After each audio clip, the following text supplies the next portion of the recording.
So let's click on the link here.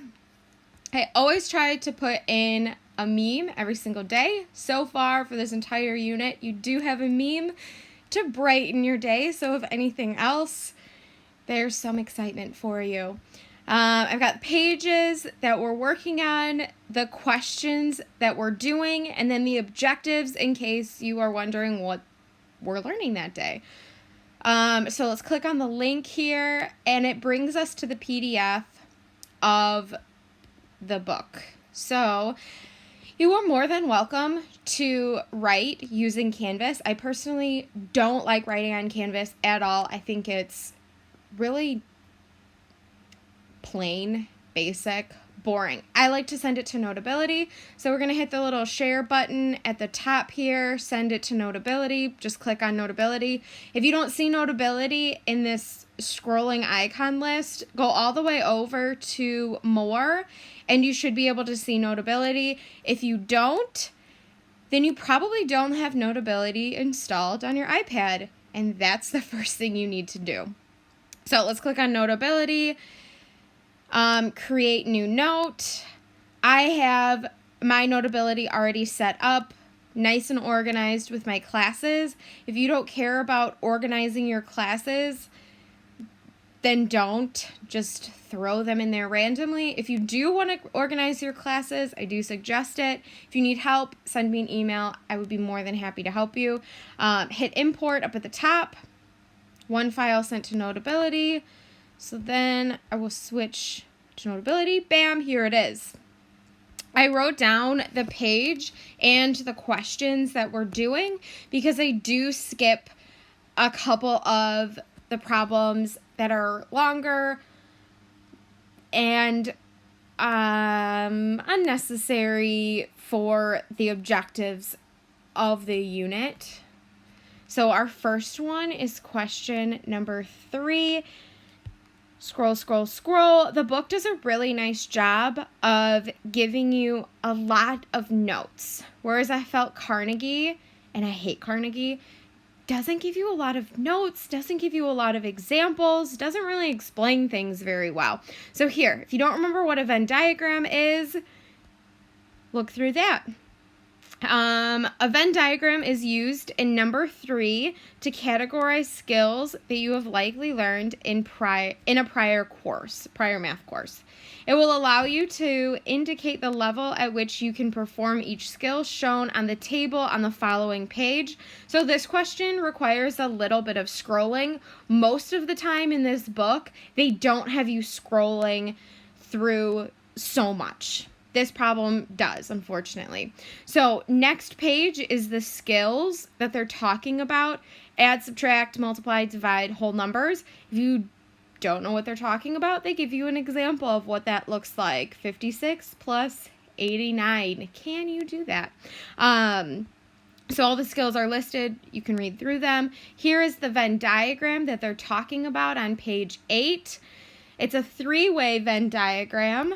So the first big bubble is I can perform this skill. If I gave this question or this skill on a test, would you be able to answer it? If I gave you 2 plus 2, could you answer the question on the test? Yes or no? The next bubble, I can explain how to do this skill.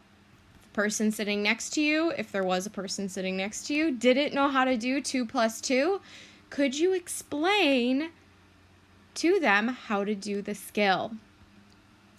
And then the last bubble at the bottom, I can apply this skill to a new situation. So could you use that skill in a real life situation or in a word problem? You buy 2 apples, your friend buys 2 apples. How many apples do you have together? Can you answer that question using that skill? Yes or no? So you're going to use those skills listed A through O, and you're going to fill in the Venn diagram. So let's go back up to question number 3. What does region 1 represent? Okay, so sorry I have to scroll so much. Region 1, that is this guy right here. Region 1 is just this part of the circle. So region 1 is skills I can perform You don't know how to explain the skill. You don't know how to apply the skill to a new situation. And that's okay if you have things in Region 1 that you just know how to do them. You don't know why. You can't apply them to anything else, but if you saw it on a test, if you saw it on the SAT, you'd be able to solve it. So for this part up here, I'm going to try something new. Usually I do write out the whole entire answer, but to save time, I'm not going to write out the answer. If you're going through the video and you're like, wow, Miss Sanchez, I really hate that you don't write the answer down for me, send me an email and I will write down the answer for you. There also is the answer key uploaded on Canvas that does have the answer written down exactly like I'm saying it, because as I'm making this video, I'm looking at the answer key to make sure that my answer 1 isn't wrong and that 2, it matches the answer key that I have posted. So part A, skills I can perform but can't explain or apply them to new situations. And then B, what does Region 8 represent? So we're going to scroll back down, find 8 right here. Let me change colors. Region 8, not in the Venn diagram.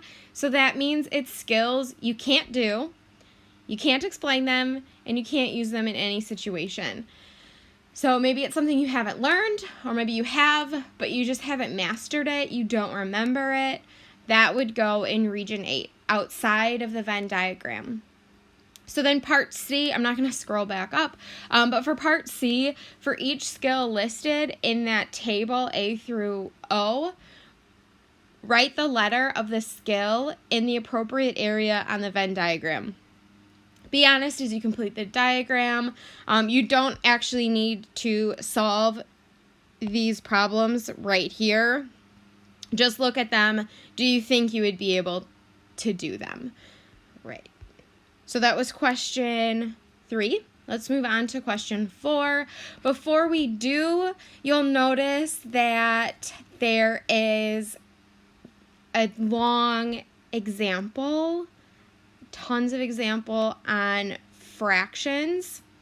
So if you don't remember how to do fractions, how to add, subtract, multiply, divide, they're going to tell you or refresh your memory on how to do that. I'm not actually going to read through it because at this point in your life, I'm going to safely assume that you know how to read.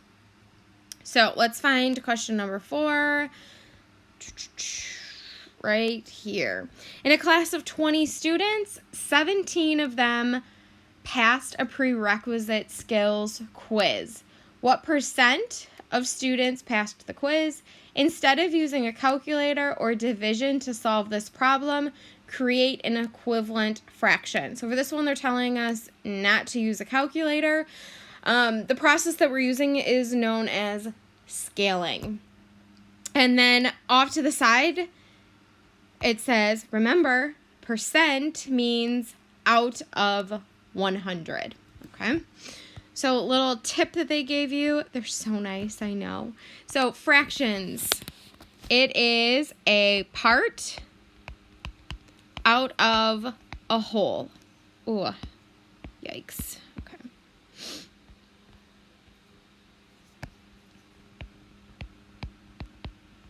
All right, part out of a whole. Well, the whole class was 20 students. And part of them passed. So 17 students passed my prerequisite quiz. So I've got 17 out of 20. And then using the little hint that they gave us, percent means out of 100. So I'm going to make this fraction out of 100. So I'm going to make the denominator be 100. So how did I get from 20 to 100? I multiplied by 5, so I have to do the same thing to the top. And you're like, 17 times 5? How am I supposed to do that without a calculator? Just right off to the side, 17 times 5, 85. Perfect. So 85 out of 100.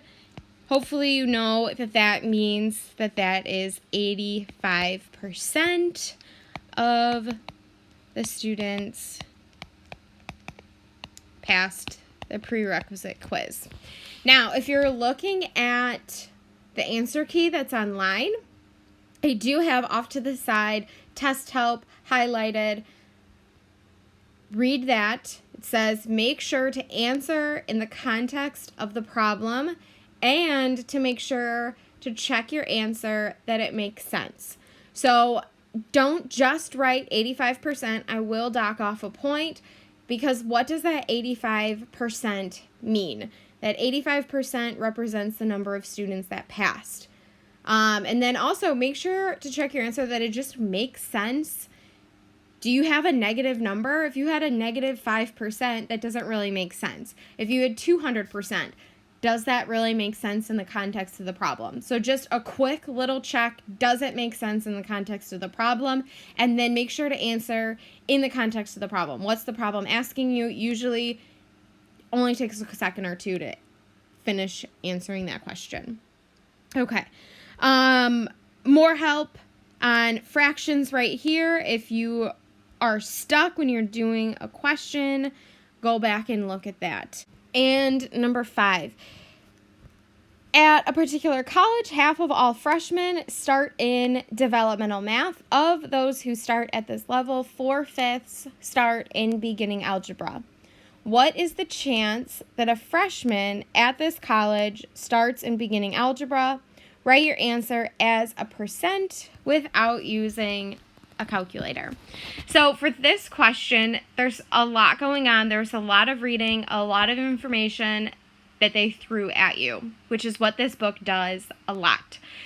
So to kind of organize our thoughts, I think it's easiest if I draw a picture. So we're talking about fractions and percents. That's usually a pretty good indicator that I can draw a circle.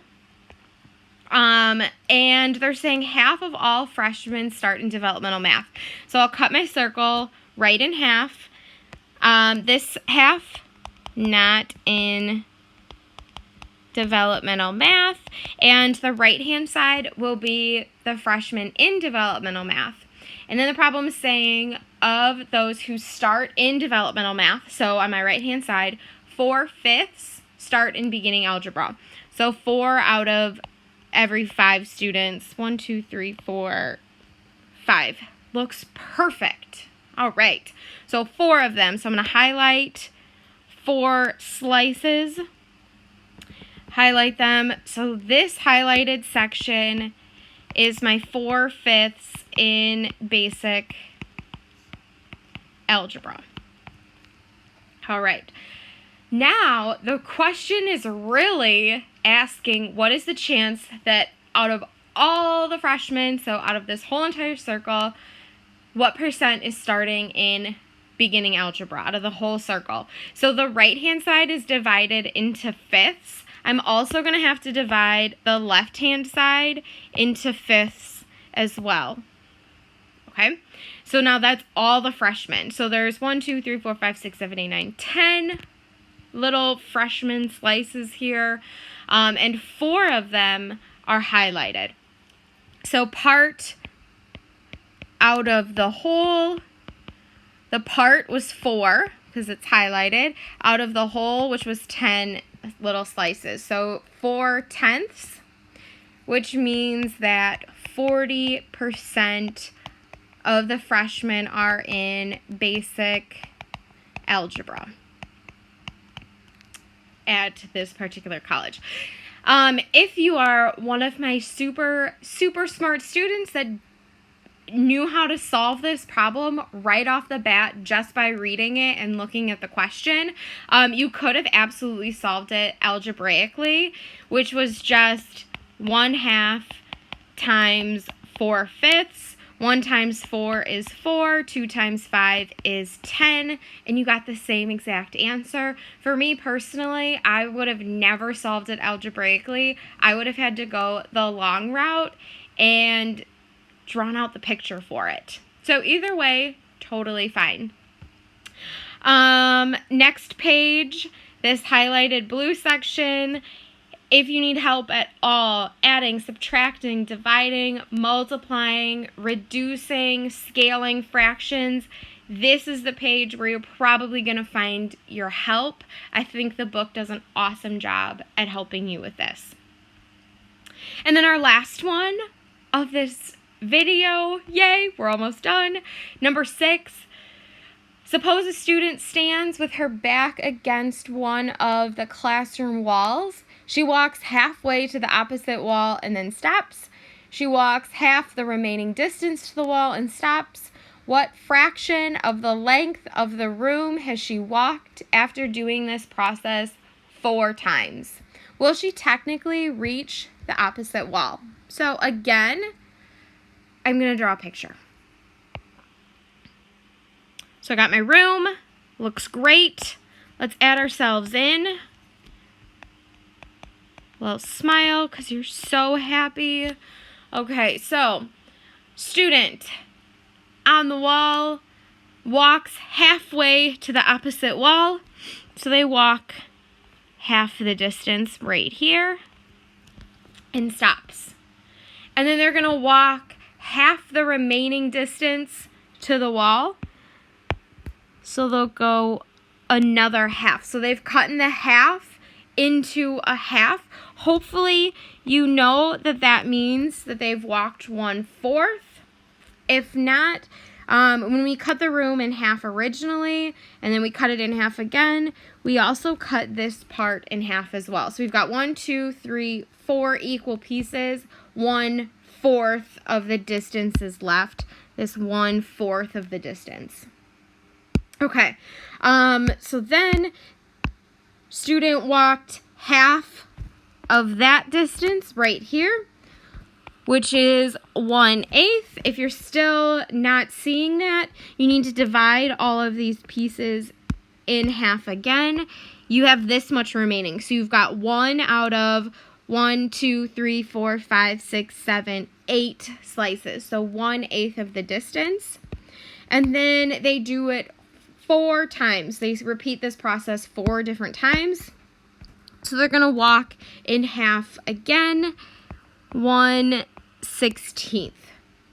So really, I've just doubled the bottom each time is the pattern that's going on here. So now our person is standing this far away from the wall. So what fraction of the length of the room has she walked after doing this process 4 times? So we're going to add each of these fractions together. We're going to go 1/2 plus 1/4 plus 1/8 plus 1/16, because those are the distances that this person walked. They walked they walked half the room. Then they walked 1/4 of the room. Then they walked 1/8 of the room. Then they walked 1/16 of the room. So that's why we're adding it together, if you're a little confused on why I'm adding them. Okay. How do you add fractions together? If you don't remember, scroll back up, look for addition right here. Looks like to add, I need the same base. So, same base, I'm going to make all of them have a base of 16. So 16 plus 16 plus 16 plus 16. So that last one's not changing at all. To go from 1/2 to a 16th, I timesed the bottom by 8. So I need to times the top by 8. 4 to 16 was times 4. So I'm going to multiply the top by 4. We multiplied the top by 8. Times the top by 2. 2 to 18, or 8 to 16 was times 2. Okay. Then we're going to add the tops and keep the base the same. So 8 plus 4 plus 2 plus 1 is 15. So this individual walked 15/16 of the distance of the wall. So this purple line that I drew is 15/16 of the entire distance of the wall. And then the last part, will she ever technically reach the opposite wall? No, she won't ever reach the wall. keep cutting her distance in half each and every time. So she is moving at the end. She is moving tiny, tiny, tiny little increments. So the next fraction would be 1/32 and then 1/64 and then 1/28 of the distance. She's always going to keep increasing her fraction. It's never going to reach 0, meaning she reached the wall. Okay, so that is my entire video. There is the homework at the bottom.